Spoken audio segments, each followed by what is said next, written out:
Jean-Pierre Nadir, on est très heureux de vous recevoir, Jean-Pierre. Écoutez, je suis content d'être là, il faut dire ça, il paraît. Oui, j'espère que c'est sincère. Je te dirai à la fin. Bon, on verra. Serial entrepreneur, mais je sais que vous n'aimez pas. Vous n'aimez pas ce mot. Non, moi je préfère entrepreneur successif, parce qu'en fait, serial entrepreneur, donc tu vois, il y a un côté mécanique, alors qu'entrepreneur, c'est tout sauf mécanique.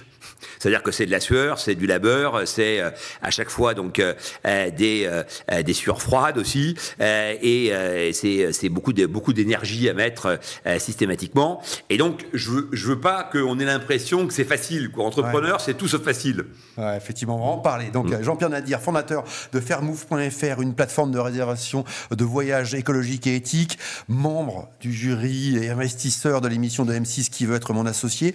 Vous participez à cette émission depuis 2022. Ça a changé votre vie ? Oui, écoute, ça a changé ma vie. Oui, alors, pour l'anecdote, quand je suis arrivé en bas, donc la jeune femme a dit « Ah, Jean-Pierre Nadir ». Et donc, voilà, donc je suis reconnu parfois. Bon, c'est embêtant parfois, mais bon. Ouais. Non, alors, les gens qui m'arrêtent, alors tu vois, Marc Simoncini déteste les gens qui lui disent « Est-ce que vous auriez 5 minutes ?» Parce qu'en général, 5 minutes, ça dure une demi-heure, quoi. Moi, ça m'arrive une fois par jour. Très franchement, donc, je trouve ça plutôt sympathique. Pourquoi je trouve ça plutôt sympathique ? Parce que, quelque part, quand tu fais de la télé comme ça, tu crées des attentes, tu crées donc des énergies positives qui viennent à toi.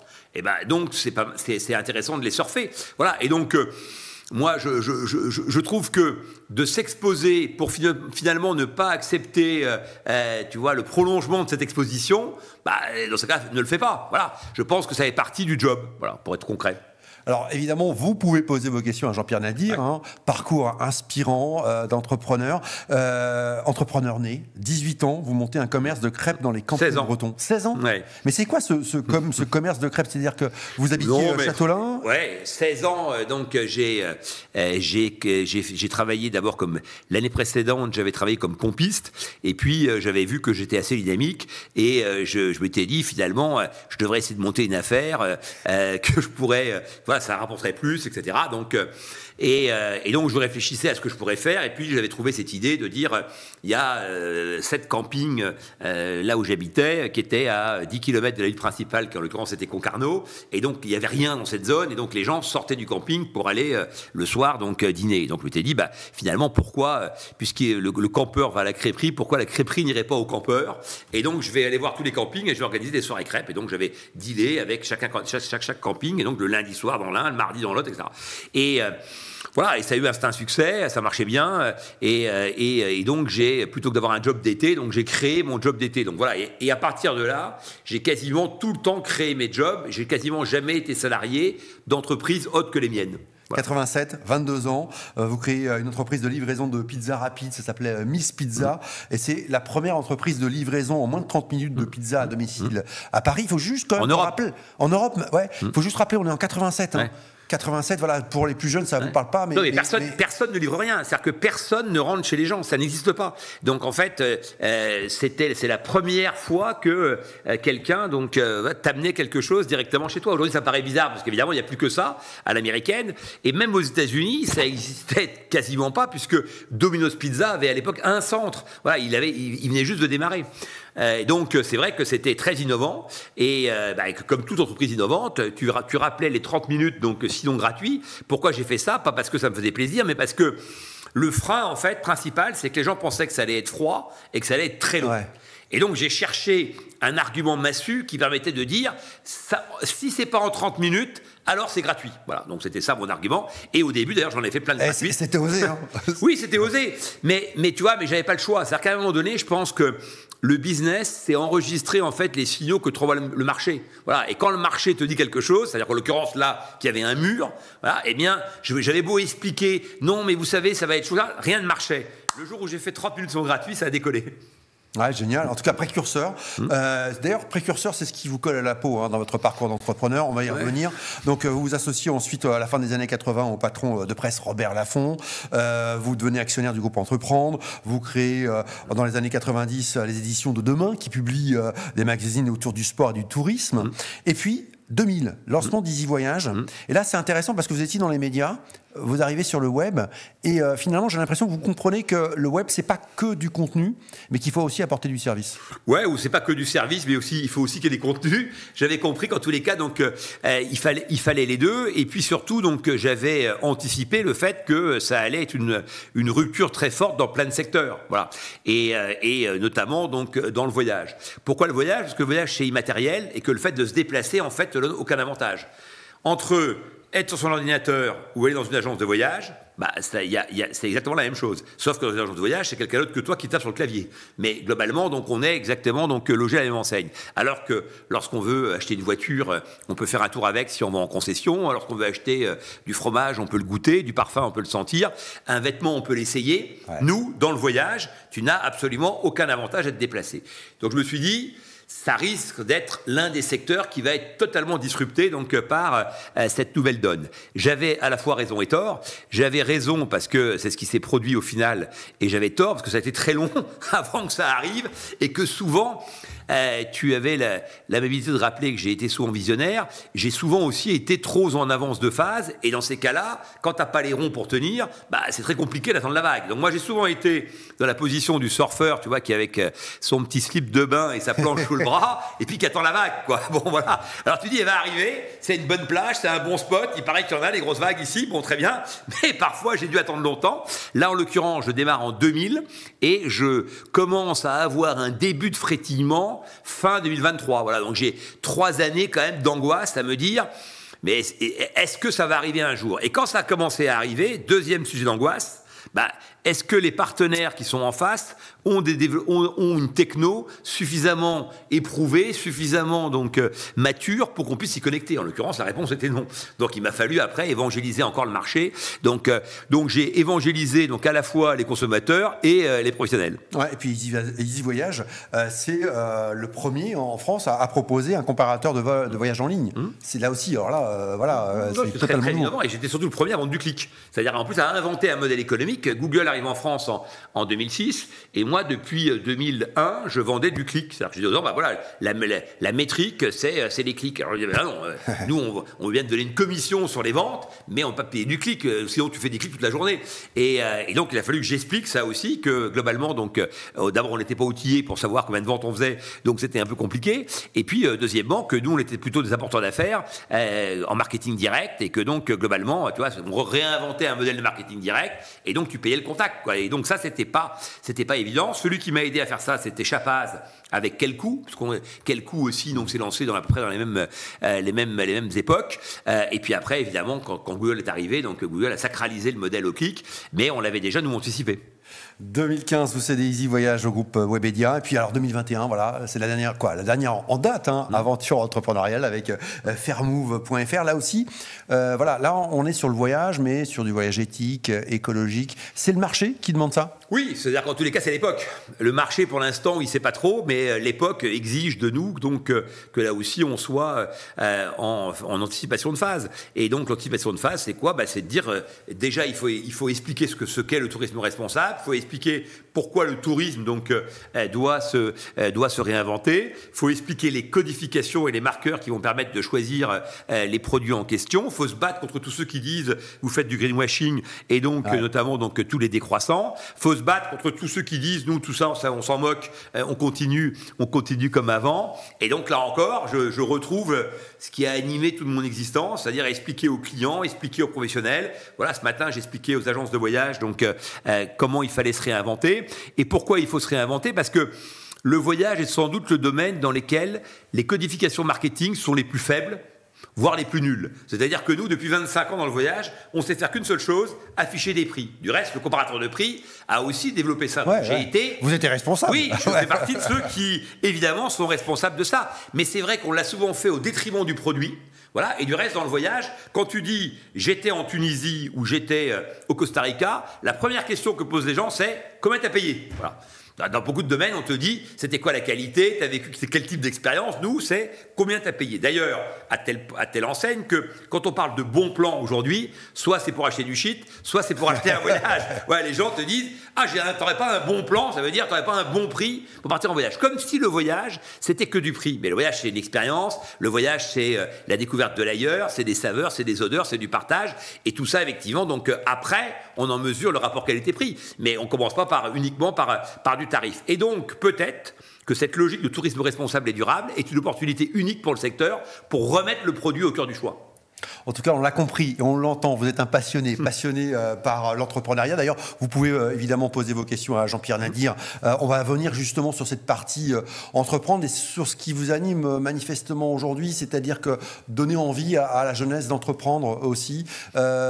Ouais, en tous les cas, accompagner ceux qui ont le courage de passer à l'acte. Tu vois, je pense que moi, ce que je déteste, pour revenir à l'idée qu'on puisse m'interpeller dans la rue, etc., et que je trouve encore une fois donc très sympathique, et donc si des gens qui nous écoutent veulent le faire, qu'ils le fassent, pas de problème. Je réponds en général donc à tout le monde. Ce que j'aime pas, c'est les gens qui te disent j'ai une idée. Voilà, parce que si tu veux, les idées, c'est bien gentil, mais ce qui est important, c'est le passage à l'acte. Voilà, la différence entre l'entrepreneur donc et les autres, c'est que l'entrepreneur à un moment donné, de l'idée, donc il a fait un concept, du concept il a fait un produit ou un service, du produit ou du service donc il a trouvé des gens pour le produire ou pour l'animer, il a commencé à calculer des marges, il s'est exposé pour proposer le produit en question au risque de passer pour un gland si le produit n'intéresse personne. Et donc entrepreneur, c'est sortir de la tranchée, voilà, c'est s'exposer et au final la différence elle se fait pas entre ceux qui réussissent et ceux qui échouent. La différence, elle se fait entre ceux qui sont passés à l'acte, voilà, et 100% des gens qui ont échoué sont des gens qui ont eu le courage de passer à l'acte, et donc entre ceux qui passent à l'acte et ceux qui n'y passent jamais. Voilà. Et donc les gens qui ressassent toute leur vie des idées, tel le personnage de Camus de La Peste, qui est toujours à la première ligne de son roman, et toute sa vie, donc il corrige sa première ligne. Bon, moi je pense qu'entreprendre, c'est plutôt donc la version Salinger, l'écriture, donc c'est plein de mots et beaucoup de ratures, quoi. Et entreprendre, c'est ça en fait, c'est se lancer en n'ayant pas tous les codes, en n'ayant pas toutes les idées donc, de ce qui va se passer par avance, mais en pensant qu'on est suffisamment fort, intelligent et expert pour trouver au fur et à mesure des solutions. Alors Jean-Pierre, justement, on a une question d'un participant ou d'une participante. Enfin. Voilà, c'est Justine. J'ai 18 ans, pas spécialement d'apport et de réseau. Comment je fais pour me lancer ? Bon, c'est une bonne question. D'abord, si tu veux, à 18 ans, on peut aussi ne pas se lancer si on n'a pas envie.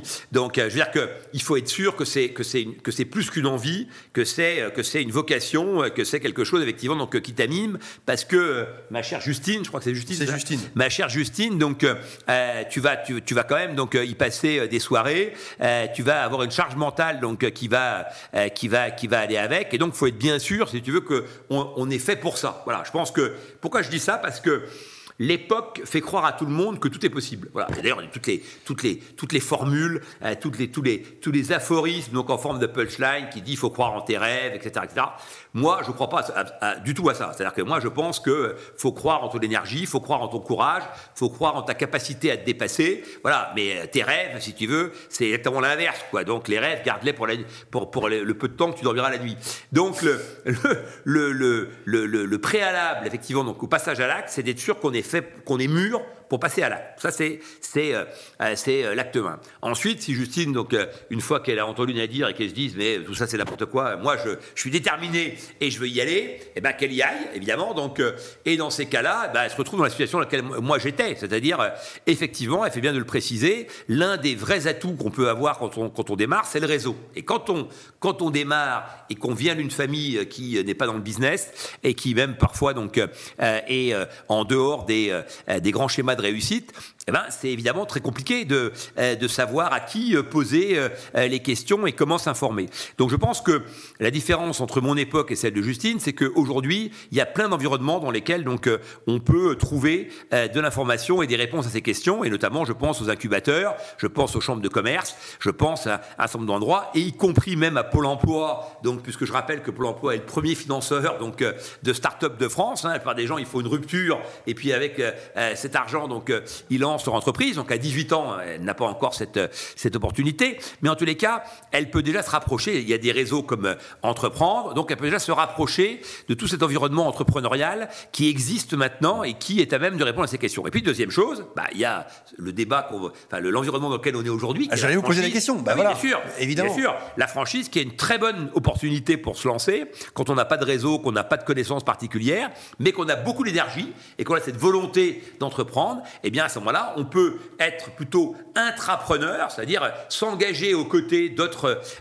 acteurs pour être moteur de sa propre réussite, mais dans un cadre qui est assez bordé, parce qu'il y a effectivement donc déjà pas mal de choses qui t'accompagnent, que ce soit un environnement donc juridique, une marque, des services, des produits, mais aussi donc des outils pour aller à la rencontre des clients et pour développer ton portefeuille client.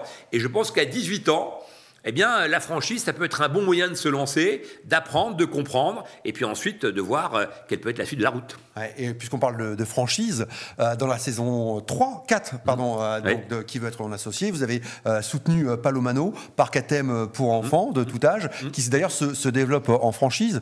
Juste, voilà, pour la petite histoire, il y a un podcast, l'Express Franchise, dans toute franchise, avec vous Jean-Pierre et donc Benjamin Mendelson, animé par Arthur de Choulot, qui est disponible sur toutes les plateformes si vous voulez en savoir plus. Mais vous y croyez, vous, à la franchise. Podcast. Excellent podcast, on vous le conseille. Il est disponible sur toutes les plateformes d'écoute. Ah ben moi j'y crois d'autant plus que c'est moi qui ai eu effectivement donc l'idée au départ donc qui n'était pas l'idée du siècle donc parce que c'est naturellement quand tu commences à avoir 2-3 points de vente, l'idée de la franchise donc elle te vient assez naturellement. Après ce qu'il faut c'est mettre en musique et avoir un produit qui soit adapté donc à ce développement, ce qui était le cas effectivement de Palomano. Et pour l'anecdote on a en l'espace de 6 mois signé 25 franchises, ce qui doit être assez unique dans les annales. Donc, parce que je pense que, je rappelle donc le concept, donc comme tu l'as très bien rappelé, mais je vais, pour en dire un mot complémentaire, donc ce sont des petits centres urbains entre 500 et 1000 mètres carrés, donc d'animation pour les enfants. Quand on dit enfants, c'est plutôt donc 3, 7, 8 ans. L'idée, c'est que les parents passent 2 heures avec les enfants autour de jeux donc qui forment un peu donc les enfants, c'est-à-dire des jeux éducatifs, pas effectivement donc des jeux qui juste les occupent. Donc et là, on essaye d'avoir une élévation aussi donc par de l'esprit. Et donc c'est pas des garderies, c'est vraiment un environnement dans lequel tu vas faire des choses avec ton enfant et donc on peut potentiellement en avoir dans toutes les villes de France. Et donc évidemment dans ces cas-là, financièrement, c'est impossible de développer donc tous ces points de vente en propre. Et la franchise, c'est quoi? C'est la rencontre avec des gens qui, eux, se cherchent un destin, donc qui n'ont pas envie, comme on vient de le dire, de se lancer forcément tout seul, qui cherchent en plus un concept sympathique. Et là, l'enfance, c'est évidemment un concept sympathique. C'est quelque chose qu'on peut faire souvent en couple. Et là, le chiffre d'affaires est suffisant pour pouvoir donc sortir de salaire. Donc, je pense que c'est un élément aussi important. Et puis, je rappelle que les villes de France ont de plus en plus un problème d'animation des centres. On voit bien, la plupart des villes, donc allouées à vendre, toutes les boutiques. Bon, il y a des surfaces qui ne servent à rien. Pourquoi? Parce que d'un côté, on peut acheter sur Internet, et de l'autre, donc c'est la France périurbaine, donc on peut réinventer les centres-villes. Oui, c'est la France des ronds-points qui a tout pris, les Leclerc, les Carrefour, les Intermarchés. Et donc, du coup, le centre-ville, il faut les réinventer, faut les animer, faut les rendre joyeux, et c'est ce qu'on fait avec Palomano. Jean-Pierre, il nous reste moins d'1 minute. Mais vous voyez que c'est très long. Je suis étonné que ce soit déjà fini. C'est hyper rapide, ça part super vite. Voilà, vous êtes un passionné et passionnant. Juste, je vais inverser la question finalement. Je ne vais pas vous poser la question de quel conseil vous donneriez à un entrepreneur, mais plutôt la question à évacuer lorsqu'on est candidat à l'entreprise, lorsqu'on a envie de se lancer. Qu'est-ce qu'il faut balayer tout de suite? Moi, je pense que là, ce qu'il faut balayer, donc, c'est le procès, effectivement, donc, en opportunisme ou en tous les cas, comme étant un imposteur. Voilà. Donc, je pense que la plupart des gens se posent la question de se dire, mais pourquoi moi? Et est-ce que vraiment j'ai les compétences? Eh bien, moi, je pense qu'on n'a jamais les compétences et que si on attend de les avoir pour se lancer, alors on se lance jamais. Donc, entrepreneur, c'est les incompétents qui sont sur 2. Belle conclusion. Merci infiniment, Jean-Pierre Nadir. C'était un plaisir de vous avoir sur ce salon de la franchise. Merci à vous. Vous revenez quand vous voulez. Tiens, le 3 décembre prochain, vous faites quoi? Je ne sais pas, mais s'il y a l'opportunité encore d'évangéliser les consciences autour de tous ces sujets, avec plaisir, je serai des vôtres. Eh ben, le 3 décembre, on prend rendez-vous. Ça sera la 3e édition de ce e-salon. Et on sera vraiment ravis de vous avoir avec nous, Jean-Pierre Nadir. Merci à vous. Beaucoup.